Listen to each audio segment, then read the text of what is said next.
subscribe now and press the bell icon. Never miss an update. स्टेजवर गर्दी करू नका, या खाली. मी यानंतर विनंती करतो केलेले बंटी नंदरे पाटील या ठिकाणी आपलं छत्रपती शिवाजी महाराजांच्या विचार या ठिकाणी उपस्थित होत आहेत.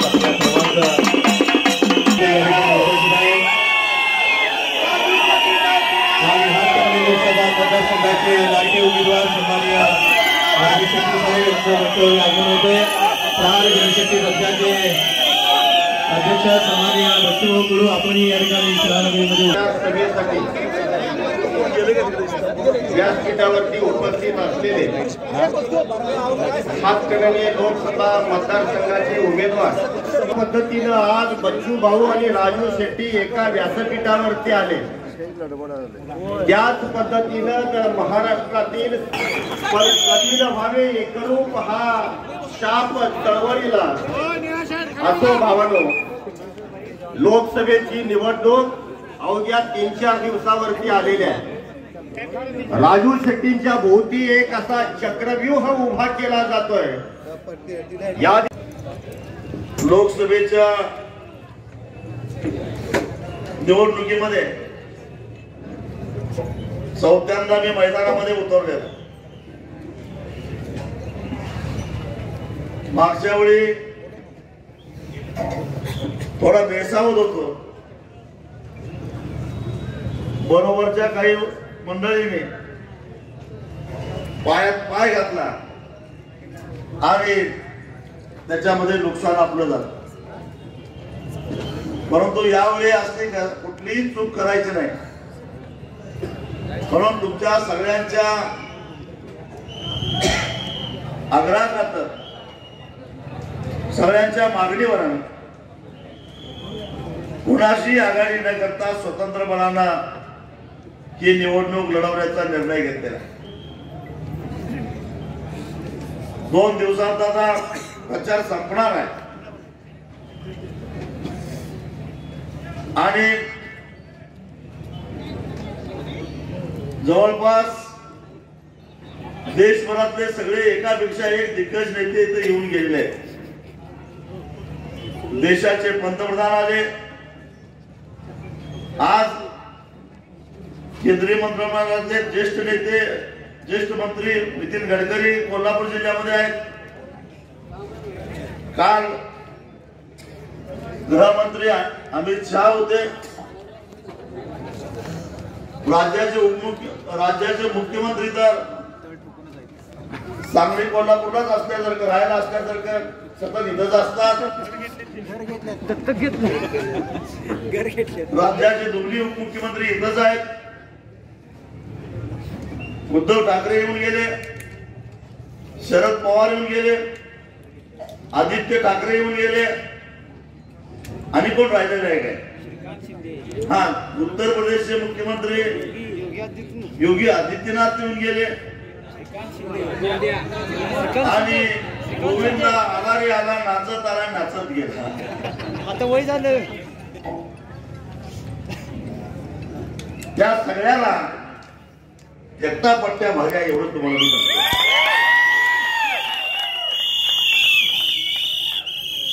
हा अहंकार नाही, हा दर्प नाही, ही घमेंड नाही, ही उन्हातानामध्ये करपलेल्या चेहऱ्याची ही जी माणसं आहेत त्या माणसाची ताकद आहे, बाकी काही नाही.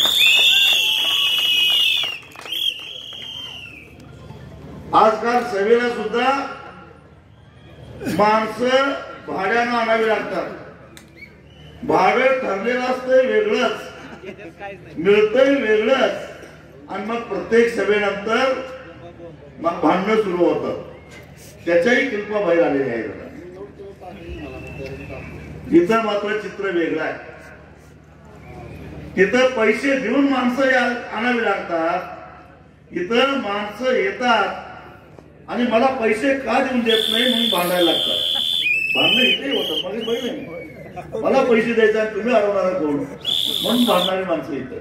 आणि तिथं माझं ठरलेले पैसे का दिलं नाही म्हणून भांडणारी माणसं तिकडे आहेत. हा फरक आहे तिकडचा. खरोखरच हे जे काही तुम्ही मला प्रेम दिलेलं आहे, हे प्रेम जगातल्या फार कमी लोकांच्या वाट्याला येतं. त्यातला एक मी आहे हे सांगायला मला अभिमान वाटतो. काय आहे माझ्याकडे असं काही दिसायला तरी चांगला आहे असं म्हणतात गोविंदासारखा, तेही नाही. हा मला काय वाटत नाही फार चांगला दिसत असं म्हणतात. मनाने खूप चांगला मोठा. पण मी तुम्हाला सांगतो, अहो 1-2 वर्ष नाही, 22 वर्ष झाली मी निवडणुका लढवतोय. पहिली निवडणूक 2002 साली मी लढवली जिल्हा परिषदची, आणि तिथं आणि पैलवानही मला एकापेक्षा एक भारी मिळतात. पहिल्याच निवडणुकीमध्ये आमच्या कारखान्याच्या व्हाईस चेअरमनलाच पाडला आम्ही, तेही लोकवर्गणीत. दुसऱ्या निवडणुकीमध्ये विधानसभेची निवडणूक होती, 2 साखर सम्राटांना चितपट केलं होतं एकाच वेळी, तेही लोकवर्गणीतनं. तिसऱ्या निवडणुकीमध्ये एका पक्षाच्या राष्ट्रीय अध्यक्षांना चितपट केलेलं होतं महिला आघाडीच्या, तेही लोकवर्गणीतनं. चौथ्या निवडणुकीमध्ये राज्य साखर संघाच्या राष्ट्रीय अध्यक्षाला चितपट केलेलं होतं, तेही लोकवर्गणीतनंच. फक्त 5वा वेळ जरा गणित चुकलं, मगाशी सांगितलं, जरा विश्वास ठेवायला आपण ठेवायला नको होता. पण पैसे नाही कमी पडले, पैसे लोकांनीच दिले. आणि ही माझी 6वी निवडणूक आहे. 22 वर्ष झाली. 22 वर्षानंतर सुद्धा या माणसाच्या निवडणुकीच्या खर्चासाठी पैसे द्यावे लागतात, आणि त्याला पैसे देणं हे आपलं कर्तव्य आहे असं समजून कर्तव्य भावनेनं पैसे देणारे मतदार माझ्या नशिबात आले. हेच जगातलं सगळ्यात मोठं कॅरेक्टर सर्टिफिकेट आहे. अहो आजकाल माणूस ग्रामपंचायतीला निवडून आला तरी दुसऱ्या वर्षी बदलतो. आधी कसा होता कसा करतो. काही लोकांचं तुम्हाला सांगतो, मागच्या निवडणुकीमध्ये त्यांच्या लिलावाच्या नोटिसा वृत्तपत्रातनं जाहीर झाल्या होत्या. ज्या निवडणुकीमध्ये मी ऐकलं की 2.5 एकरामध्ये ते बंगला बांधायला लागला. म्हणजे ज्या माणसाला गेल्या निवडणुकीमध्ये बँकेनं जप्तीच्या नोटिसा काढलेल्या आहे, निवडणुकीमध्ये तो माणूस त्यावेळी 2.5 कोल्हापूर शहराजवळ 2.5 एकरामध्ये बंगला बांधायला. हे चित्र एका बाजूला, आणि दुसऱ्या बाजूला गड्यात तुला पैसे घे थोडंफार निवडणुकीला, पण मार्ग हाकू नको असं म्हणणारी ही माणसं एका बाजूला. मला एका पत्रकाराने विचारलं, महाविकास आघाडीच्या नेत्याच्या पाठीमागे एवढे सगळे लोक आहेत, एवढे आमदार आहेत, एवढे माजी आमदार आहेत, माजी मंत्री आहेत, अगदी राष्ट्रीय ते राज्य पातळीवरच्या सगळ्या नेत्यांची नावं सांगितली, ते प्रचाराला येणार आहेत. दुसऱ्या महायुतीच्या आघाडीच्या नेत्याच्या पाठीमागे देशाच्या पंतप्रधानापासून सगळ्यांची नावं सांगितली, आमदार खासदार अमुक तमुक एवढे लोक आहेत, त्याच्याही प्रचाराला अनेक लोक येणार आहेत. आणि मग तुमच्या मागे कोण आहे, तुमच्या प्रचाराला कोण येणार आहे, तुमचा स्टार कॅम्पेनर कोण आहे? त्यावेळी मला आठवण आली अमिताभ बच्चन आणि शशी कपूर यांच्यातल्या एका चित्रपटातल्या संवादाची.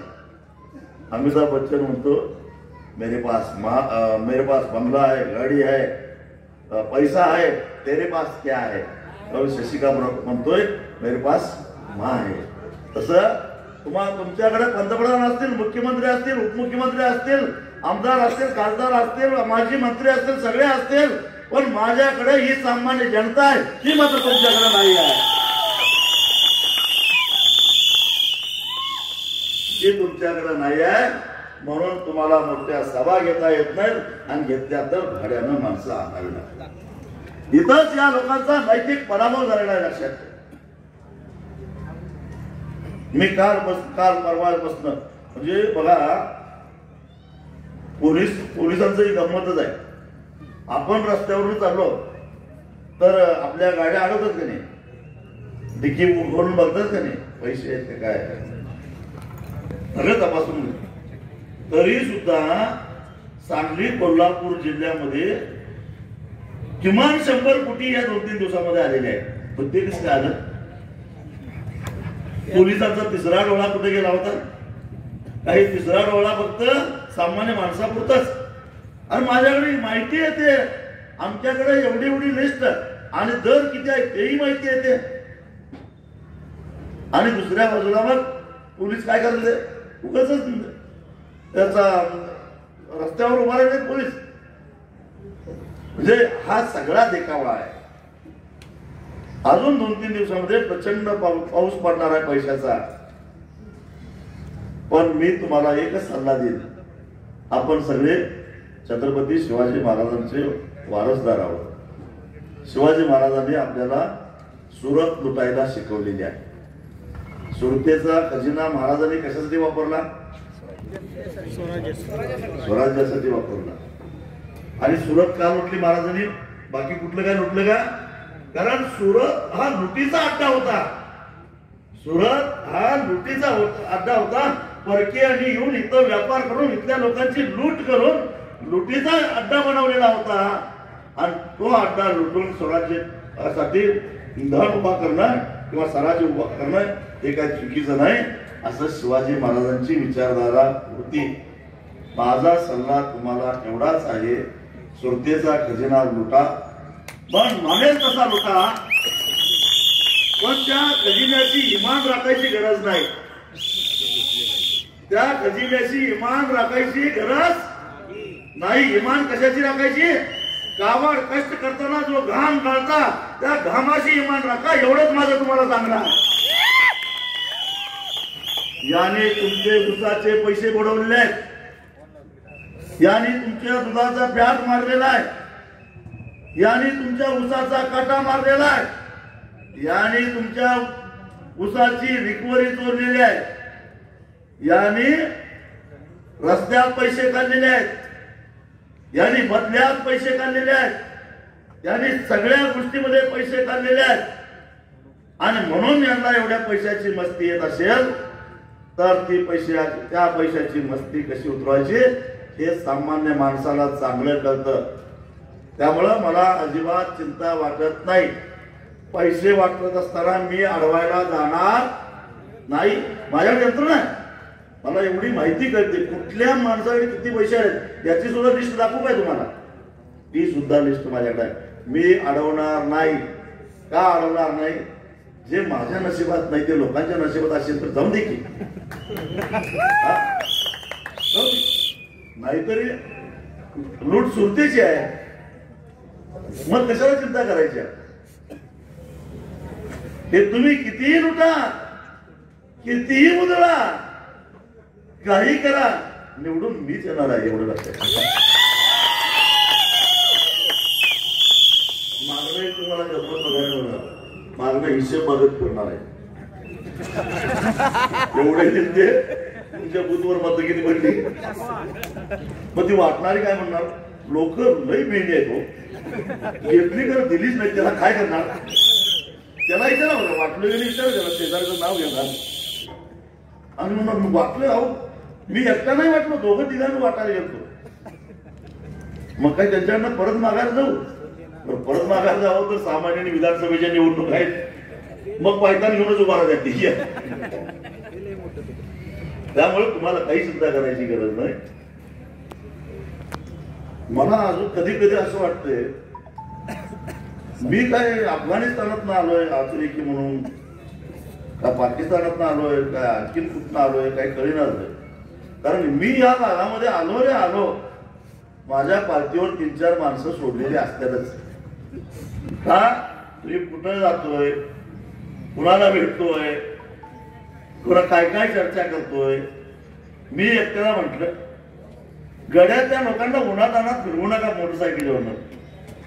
ऊन मारणाचा आहे, उन्हाची तिरीप लागून त्या मोदीच्या सभेत एकटं मेलं, उन्हा मेलं नाही. काय माहिती आली का तुझ्या? मोदीच्या सभेत कोल्हापूरला एकानं एक मेलो 40 वर्षाचं पोरगं इथं उन्हाची तिरीप लागून का तर पोलिसांनी पाण्याची बाटली सुद्धा घेऊन दिली नव्हती. घशाला कोरड पडले भरून गेले. आणि एक आपल्या यांच्या आपल्या उत्तर प्रदेशच्या मुख्यमंत्र्यांच्या सभेचं मंडप बांधताना एक पोरगं बिचारा राजस्थानचं वर्ण पडून मिळत. 2 बळी आताच घेतले. आता कुठे गेलं इचलकरंजी सभेत होय. तिसरा गेला. सांगा की अशी सामान्य माणसं मला लागले. त्यापेक्षा म्हटलं बरं ही देतात तर किती होत्या सीट व्हायला. त्या सीट व्हायला देतात हे फक्त 12-13 हजार रुपये काहीतरी पगार देत असतील. तेवढ्या पगारावर ते बिचारे उपाशी तपाशी राहिले तर असं होणार म्हणून म्हटलं काय म्हटलं तुमचा जो काय माणूस असेल का नाही त्याला माझ्या गाडीतच बसवा. आधी मला सांगा विचारा सकाळी कुठं जाणार आहे. मी सांगतो प्रामाणिकपणे सांगतो मला लपून ठेवायची काही गरज नाही. मग सांगतो मग तुमचा माणूस गाडीत घेतो म्हणजे मी गाडीत कोणावर कुणावर बोलतोय काय बोलतोय हे सुद्धा कळलं. आणि मी कुणाबरोबर बोलतोय ती नावं जर कळली बिळली तुम्हाला फिट आल्याशिवाय राहणार. तर तुमच्या जवळची सगळी माणसं असतात. जनतेनं जरा उठाव केलेला आहे आणि त्या उठावाचं एक मूर्त स्वरूप आपल्याला आता द्यायचं. प्रश्न यांनी शेतकऱ्यांचे पैसे बुडवले का 100% बुडवले. सांगली जिल्ह्यामध्ये 3175 रुपये पहिली उचल द्यायची ठरली ती दिलं 31 रुपये 75 काढून ठेवलं. गेल्या वर्षी तुटलेल्या ऊसाचं ज्यांनी 3000 दिले त्यांनी अजून 50 द्यायचे होते. ज्यांनी 3000 पेक्षा कमी दिले त्यांनी अजून 100 रुपये द्यायचे होते. तशी हमीपत्र यांनी कलेक्टरला दिली होती आणि 1.5 महिन्याच्या आत द्यायचं होतं तरी दिलेलं नाही. आम्ही विचारणार गेल्यावर म्हणतात प्रस्ताव सरकारकडे गेलाय. सरकारकडे स्वतः मुख्यमंत्र्यांना 4 वेळा भेटलो तरी पैसे मिळत नाहीत. कारण काय कारण एवढंच मुख्यमंत्र्यांना वाटलं हे पैसे जर का द्यायला परवानगी दिली शेतकऱ्याच्या खात्यावर पैसे आलं तर शेतकरी काय मानसिंगरावांनी पैसे पाठवलं असं म्हणतील. शेतकरी जयंतरावांनी पैसे पाठवलं असं म्हणतील. शेतकरी काय म्हणणार राजू शेट्टीमुळे 100 रुपये आलं म्हणणार. मग आधीच गडी उभा राहायला आम्हाला आठवण झालाय आणि याला आणि 100 रुपये मिळवून दिलं तर अजून याची लोकप्रियता वाढेल. मग आपला तत्व त्याच्यावर टिकणार नाही असं एकनाथराव शिंदेना वाटलं म्हणून त्यांनी ते अडवून धरलेलं आहे. पण शिंदे साहेब मला 1-2 तुम्हाला प्रश्न विचारायचे. तुम्ही आमचे पैसे अडवा किती दिवस 7 मे नंतर 7 मे ची एवढा लोकसभेची मतदानाची झाली वेळ तारीख झाली कवड्या मैदानातच आहे अडवून दाखवा.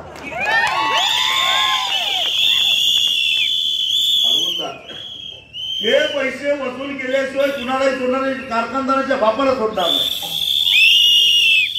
आणि कारखानदारांना असं वाटायला लागलंय की ह्याला एवढा निवडणुकीत चितपट केला की ह्याच्या मागे असणारे शेतकरी नाराज घरात बसतील आणि मागणं पैसे मागायला येणार नाही. निवडणुकीचा निकाल काही लागू दे तुमच्या उरावर बसून ठरलेले पैसे वसूल केल्याशिवाय सोडणार नाही. हे कारखानदारांनी पैसे बुडवायचं म्हणून सगळ्या कारखानदारांनी म्हणून एक कारखानदार उभा केलाय आणि दुसऱ्या बाजूला हे केंद्र सरकार.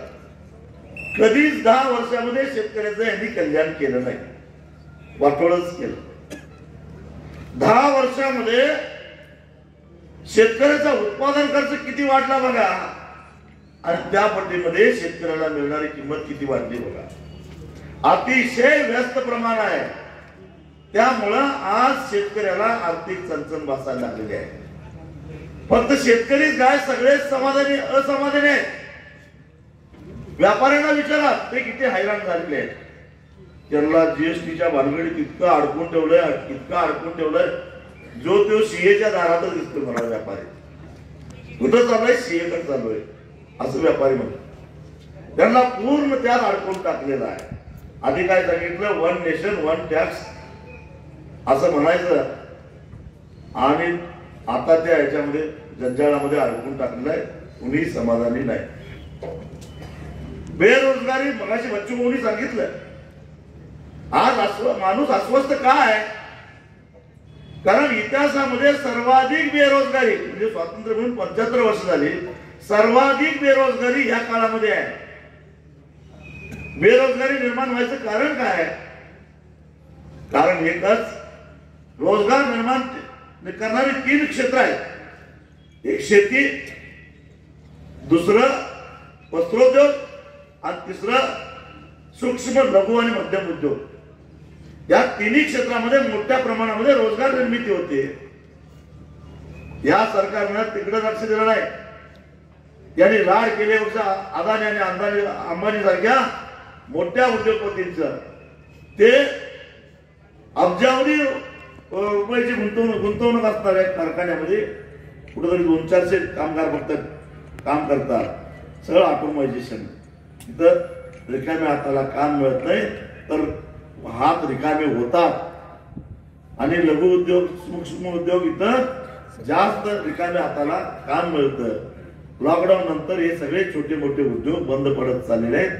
बँका त्याच्या पाठीमुळे जप्तीसाठी लागलेल्या आहेत. या विषयावर देशाच्या सभागृहामध्ये कोणत्याही खासदाराला सरकारला जाब विचारावं असं वाटलं नाही.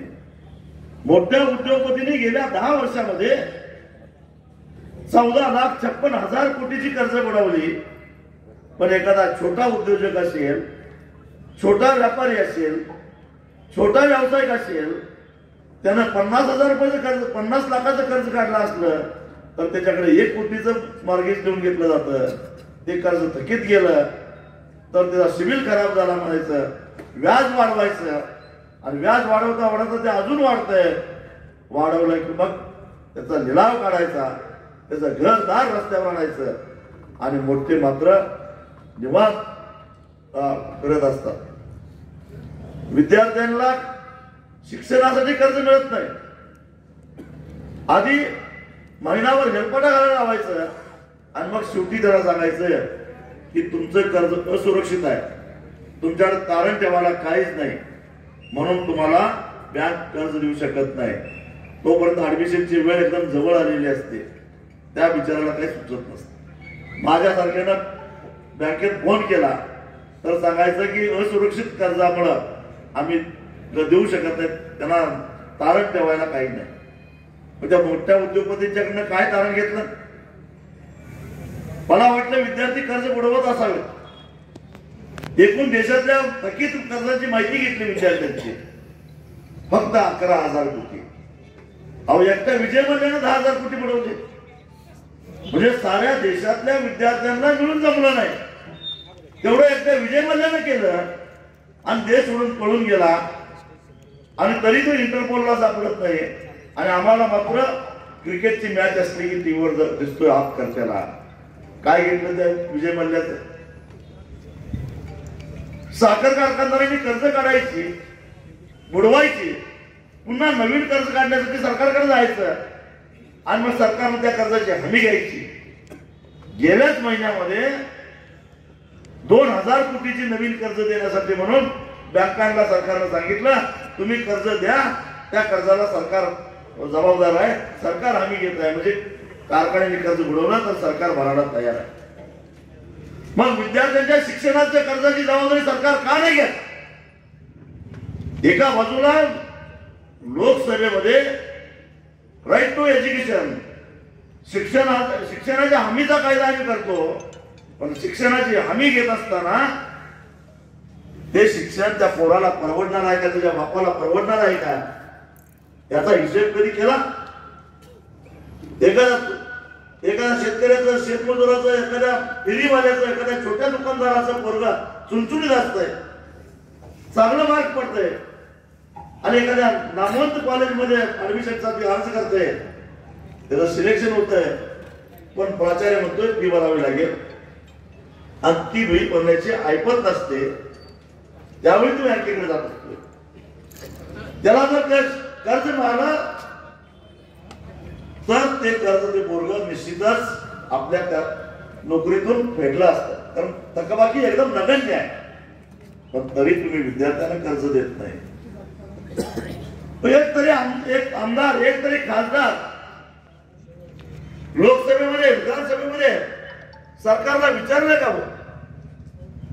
राज्याचं एक धोरण म्हणून, देशाचं एक धोरण म्हणून जे जे विद्यार्थी बँकेकडे कर्ज मागतील शिक्षणासाठी, त्या कर्जाची हमी सरकार घेईल आणि त्या कर्जाचा विमा उतरवेल. बँकांना दोषीच लागायचं काही कारण नाही. हे धोरण का राबवलं जात नाही, हा प्रश्न मी येत्या जून मध्ये लोकसभेमध्ये देशाच्या अर्थमंत्र्यांना विचारणार आहे आणि म्हणून मला तुमच्या मताची गरज आहे. इथं आमचे दिघे साहेब बसले आहेत. गेली अनेक वर्ष निवृत्त कर्मचाऱ्यांच्या पेन्शनसाठी ते लढाई देतात. मी त्यांच्यावर होतो. 10 वर्ष त्यांची लढाई मी संसदेमध्ये लढलेलो आहे. त्यांच्या प्रत्येक दिल्लीतल्या मोर्चामध्ये मी हजर राहिलेला आहे. आपल्याकडे बरेच सहकारी बँकेमध्ये असणारे निवृत्त कर्मचारी आहेत, पतसंस्थेमध्ये नोकरी करणारे निवृत्त कर्मचारी आहेत, MSCB मध्ये असणारे निवृत्त कर्मचारी आहेत, ST महामंडळामध्ये असणारे निवृत्त कर्मचारी आहेत, त्याचबरोबर साखर कारखान्यामध्ये असणारे निवृत्त कर्मचारी आहेत, सूतगिरणीमध्ये काम करणारे निवृत्त कर्मचारी आहेत, मिल कामगार आहेत. आणि या साऱ्यांनी त्यांना जेव्हा पगार चालू होता त्या पगारातून सरकारला पैसे कापून घ्यायला परवानगी दिलेली आहे. त्यांच्या पगारातून सरकारने पैसे कापून घेतलेले आहेत. माझ्या माहितीप्रमाणे ती रक्कम फार मोठी आहे. किती आहे? किती आहे? लाखो कोटी रुपये. मी असं ऐकलं की त्याचं फक्त व्याज द्यायचं झालं, व्याज फक्त मुद्दल द्या. दिघे साहेबांची हयात गेली त्या चळवळीत, तरी त्यांना अजून आकडा एवढा मोठा आहे, 70 लाख कोटी. तर नुसतं व्याज द्यायचं ठरवलं तर प्रत्येक कर्मचाऱ्याला महिन्याला 25,000 रुपये व्याज देता येईल. फक्त व्याज, त्यांचे पैसे कापून घेतल्या पैशाचं व्याज द्यायचं ठरवलं. प्रत्येक निवृत्त कर्मचाऱ्याला महिन्याला 25,000 रुपये देता येतील. देत्यात किती? फक्त 2,000 रुपये. म्हणजे पुन्हा 1,000, म्हणजे पुन्हा कुणाचं पैसे आणायचं काम चालू आहे बघा. याचा सुद्धा जाब विचारण्याशिवाय मी सोडणार नाही, हे तुम्हाला मी अभिवचन देतो. आमचे दिघे साहेब आणि त्याचे सर्व सहकारी मुंबईच्या किरणी कामगारांच्या आंदोलनामध्ये सुद्धा होते. खरं तर या राजकारण्यांनी महाराष्ट्रातल्या सगळ्याच पक्षाच्या डॉक्टर दत्ता सामंतांना बदनाम केलं. खरं तर दत्ता सामंतांच्या आंदोलनामुळे गिरण्या बंद पडल्या नाहीत. गिरण्या बंद पडल्या या राजकारण्यांच्या मुळे. कारण त्यांना आणि गिरणी मालकांना सुद्धा गिरण्या चालवण्यापेक्षा या कामगारांची जबाबदारी न घेता गिरण्या बंद करायच्या, यांना हलून लावायचं आणि त्या जागेवर मोठमोठे टावर्स उभा करायचे आणि त्यातून पैसा कमवायचा हा डाव होता. त्यासाठी त्यांनी गिरण्या ठरवून बंद पडल्या. लाखो कामगारांना बेकार केलं, बेरोजगार केलं. ते कोण होते? ते आपल्या भागातले सगळे लोक होते. मराठी माणूस होता. मराठी माणसासाठी लढणारी माणसं सुद्धा गिरण्या बंद पडण्यामध्ये पुढे होती.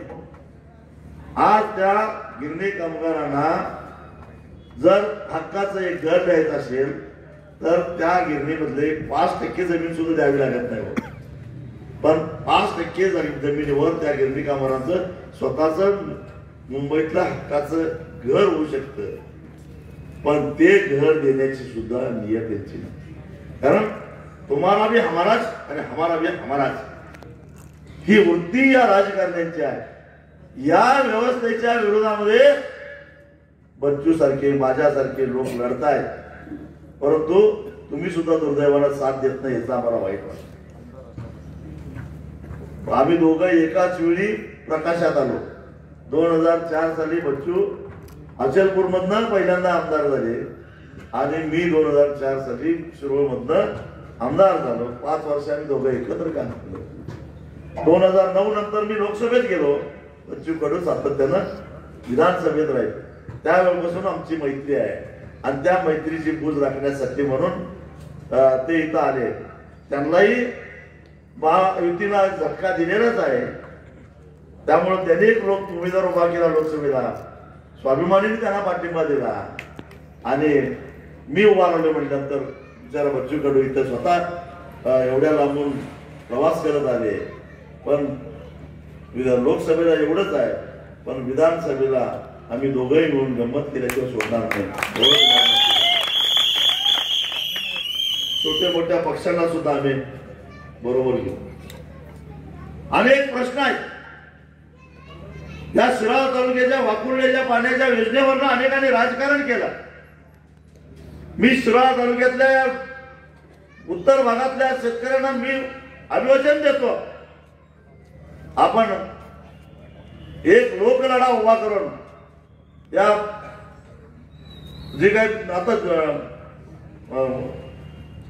दुष्काळी परिस्थितीमध्ये गाव आहे त्या गावाला पाणी आणल्याशिवाय मागे हटायचं नाही असा निर्धार करून आपण रस्त्यावर उतरायचं. आतापर्यंत मला काही लोक म्हणतील मग आधी काय केलं नाही. आधीचे लोक मला म्हणायचे आम्ही करतो, आम्ही समर्थ आहे, तुम्ही इकडे लक्ष घालू नका, तुम्ही फक्त शेतकऱ्याचं बघा. आणि त्यामुळे मलाही वाटतं करतात कुणाच्या दुसऱ्याच्या कामात आपण ढवाढवळ करू नये. पण आता मला असं वाटायला लागलंय की आता आपण लक्ष घातल्याशिवाय त्या धरण उशाला आणि कोरड घशाला अशी अवस्था शिराळा तालुक्यातल्या उत्तर भागाची झालेली आहे. तो प्रश्न धसाला लावल्याशिवाय मी सोडणार नाही. आणि माझी आतापर्यंतची जर का आंदोलन बघितली तर यशाचा टक्का सर्वाधिक कुणाचा आहे? आपला स्वाभिमानी आहे की नाही? स्वाभिमानीनं आंदोलन केलं की काही ना काही हाताला लागतं. तसं शेण पडलं की माती घेऊनच उठतं. तसं यातून काही ना काही तुम्हाला मिळाल्याशिवाय राहणार नाही. आणि म्हणून एक संकल्प पत्र मगाशी कैलासला दाखवलं. त्या संकल्प पत्राचं जे काही मुद्दे दिलेले आहेत किंवा बराच झाल्या कारण मला इस्लामपूरला जाऊन आणि बोलायचं आहे. हे संकल्प पत्र घेऊन आम्ही भविष्यामध्ये काम करणार आहोत. आणि म्हणून माझी शिराळा तालुक्यातल्या सगळ्यांना कळकळीची विनंती आहे. कितीही दबाव आला, किती दबाव आला, किती तुमच्यावर तुमचे मुस्कटदाबी होण्याचा प्रयत्न झाला तरी मागे हटू नका. बटन दाबत असताना कोणी वाकून बघायला येत नाही. निकाल लागल्यानंतर कुणाला काय वाकडे करायचं ते करून देत. आम्ही काही कमी नाही. 4 द्यायचं आणि 4 घ्यायची सवय आम्हालाही आहे. त्यामुळे तुम्ही काही चिंता करू नका. आम्ही खंबीरपणानं पूर्ण ताकदीनं तुमच्या मागे उभा राहू. परंतु यांना अद्दल घडवायची आहे एवढंच सांगतो. जाता आता पुन्हा एकदा मी तुम्हाला अभिवाचन देतो की मी म्हणजे तुमच्या शेताचा, तुमच्या परड्यातला, तुमच्या गोट्यातला एक राखणदार आहे. जसा राखणदार आपल्या शेतात असतो आणि आठवड्याला तुम्ही महिन्याला नारळ फोडून तुम्ही त्या राखणदाराला खुश करत असता, तसा हा राखणदार आहे. 5 वर्षातलं एकदा मताचं परडी मला सोडा आणि तुमचं पुढच्या 5 वर्षाचं जीवन सुरक्षित ठेवा एवढंच सांगतो आणि इथंच थांबतो. धन्यवाद. दर्ग्याजवळून पदयात्रा काढून आवळे मैदानावर जाऊन सायंकाळी 5:30 वाजेपर्यंत आपल्याला सभा संपवायची आहे. तेव्हा सगळ्यांनी वेळेवर, ही लढाई माझी एकट्याची नसून आपल्या सगळ्यांची आहे हे दाखवून देण्यासाठी म्हणून एक दिवस सवड काढून 5 मेला म्हणजे परवा दिवशी इचलकरंजीला सगळ्यांनी यायचं एवढं निमंत्रण देतो. सगळ्यांनी हात वर करायचं, मूठ घट्ट आवडायची आणि माझ्या मागोमाग सगळ्यांनी शपथ घ्यायची.